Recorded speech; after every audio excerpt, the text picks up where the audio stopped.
देखिए हर खबर यहीं पर, सब्सक्राइब कीजिए TV9 भारतवर्ष। 19वीं सदी में जर्मनी में एक दार्शनिक पैदा हुए थे, नाम था कार्ल मार्क्स। करीब 200 साल पहले जर्मनी के ट्रियर शहर में जन्मे कार्ल मार्क्स ने दुनिया को समाज और आर्थिक गतिविधियों के बारे में अपने विचारों से आंदोलित कर दिया। उनके विचारों से प्रभावित होकर कई क्रांतियों की नींव पड़ी।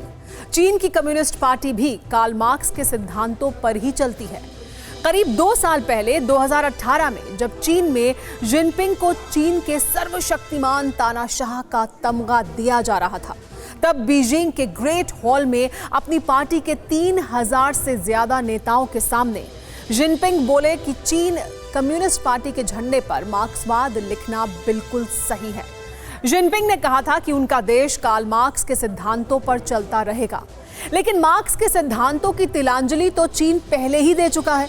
कार्ल मार्क्स ने कभी कहा था कि तारीख खुद को दोहराती है, पहले एक त्रासदी की तरह और फिर एक मजाक के तौर पर। मार्क्स की कही ये बात चीन के मामले में बिल्कुल मौजू है। कोरोना फैलाकर चीन पहले त्रासदी लाया और अब दुनिया के लिए मजाक बन चुका है। हर ताकतवर मुल्क आज हमारे साथ कंधे से कंधा मिलाकर खड़ा है। कभी भूमाफिया चीन दुनिया में अकेला पड़ चुका है। अमेरिका, रूस, Australia, France, Germany, Britain, Israel, Japan, Taiwan, ये वो महाशक्तियां हैं जो हमारे समर्थन में यानी भारत के समर्थन में खुलकर सामने आ चुकी हैं। वहीं चीन की विस्तारवादी नीति से पीड़ित देशों को भी भारत में ही उम्मीद दिखाई दे रही है। चीन के साथ लेकिन कौन है? पाकिस्तान, मलेशिया, तुर्की, नॉर्थ कोरिया और वो गरीब और कमजोर मुल्क जिन्हें चीन ने अपनी सूदखोर नीति से गुलाम बनाया हुआ है। सवाल यह है कि चीन का अब क्या होगा? तो जवाब है ड्रैगन के दैत्यों का सर्वनाश। रक्षा मंत्री राजनाथ सिंह LAC के दौरे पर जाने वाले हैं। सूत्रों के मुताबिक 3 जुलाई को राजनाथ सिंह लद्दाख के दौरे पर जाएंगे, क्योंकि लद्दाख में घुसपैठ के बाद एक तरफ चीन जहां बातचीत का स्वांग कर रहा है, वहीं अपनी फौज की तैनाती को भी बढ़ा रहा है। लद्दाख में बात और POK में घात। चीनी कपट नीति को इस एक्सक्लूसिव रिपोर्ट में देखिए।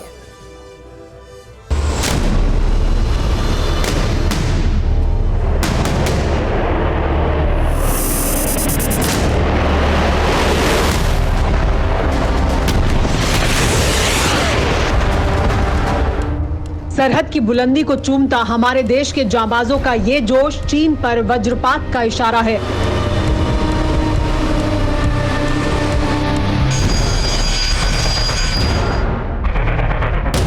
LAC पर हमारे शूरवीरों की तैयारी और हौसले से लाल सुल्तान की सेना का हलक सूखा हुआ है।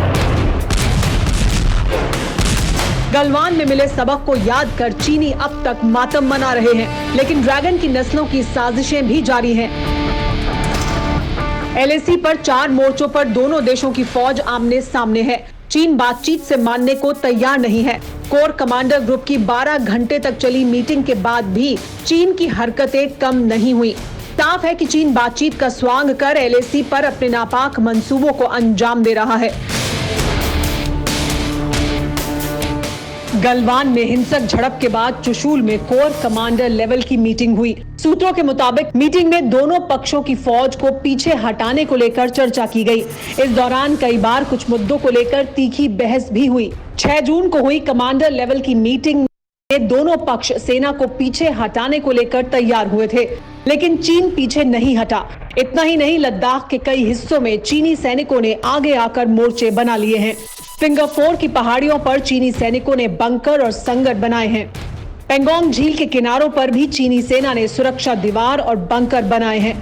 गलवान घाटी में दोनों ही देशों की सेनाओं ने अपनी तैनाती बढ़ाई है। सूत्रों के मुताबिक मीटिंग में इस बात पर सहमति बनी कि सैनिक एक दूसरे से 2 से 2.5 किलोमीटर तक पीछे हट जाएं ताकि भरोसा बहाल हो सके। नए बने मोर्चे, बंकर, संगर, ऑब्जर्वेशन पोस्ट, सिग्नल पोस्ट हटाए जाएं। लेकिन एक तरफ चीन बात कर रहा है तो दूसरी तरफ हर दिन नई साजिश भी कर रहा है।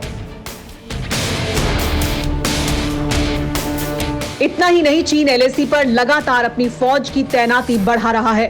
चीन ने LAC पर सेना की 2 डिवीजन तैनात कर दी हैं। LAC पर चीन ने 20,000 से ज्यादा जवान तैनात किए हैं। 12,000 जवानों को शिनजियांग में रखा गया है।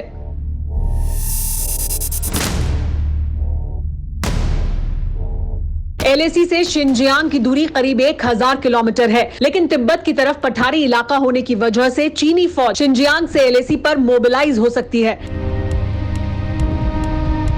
तिब्बत में चीन की 2 डिवीजन फौज पहले से ही तैनात है, यानी चीनियों का जंगी जुनून खत्म होने की बजाय बढ़ता जा रहा है।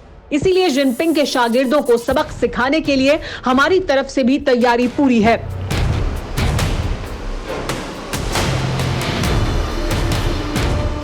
लगातार बातचीत का दौर भले ही जारी हो, लेकिन इंडियन आर्मी ने, इंडियन फोर्स ने अपनी मोबिलाइजेशन या डिप्लॉयमेंट लगातार यहां पर बरकरार रखी है। और वो बरकरार यानी मिरर डिप्लॉयमेंट है। मिरर डिप्लॉयमेंट यानी वो डिप्लॉयमेंट जो सामने वाले दुश्मन को देखकर की जाती है, यानी जो डिप्लॉयमेंट वो करता है उसी के हिसाब से यहां पर साजो समार और सैन्य बल तैनात किए गए हैं। दरअसल 3 डिवीजन्स को इंडियन आर्मी की और डिप्लॉय किया गया है। इसके अलावा इंडियन एयरफोर्स के कई ट्रांसपोर्टर एयरक्राफ्ट को या दूसरे एयरक्राफ्ट को भी यहाँ पर डिप्लॉय किया गया है। इसके अलावा हमारे कई फाइटर एयरक्राफ्ट या फिर अटैक हेलीकॉप्टर्स लगातार यहाँ पर सॉर्टीज भी कर रहे हैं। इनका मकसद है अपनी डोमिनेंस, एयर डोमिनेंस और सर्विलेंस को बरकरार रखना।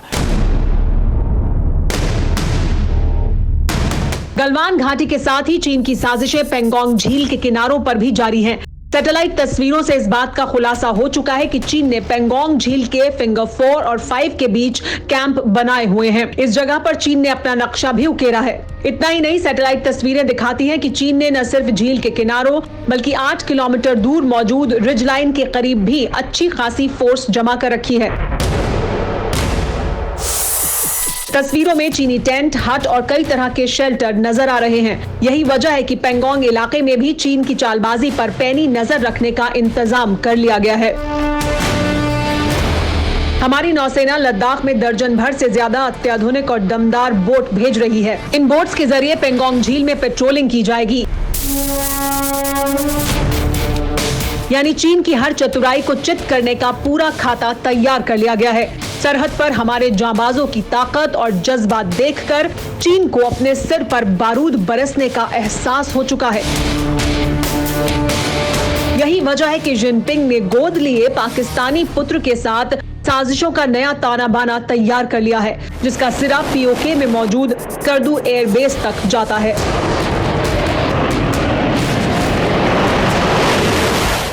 फिक्र आपकी, सोमवार से शुक्रवार रात 9 बजे सिर्फ TV9 भारतवर्ष पर।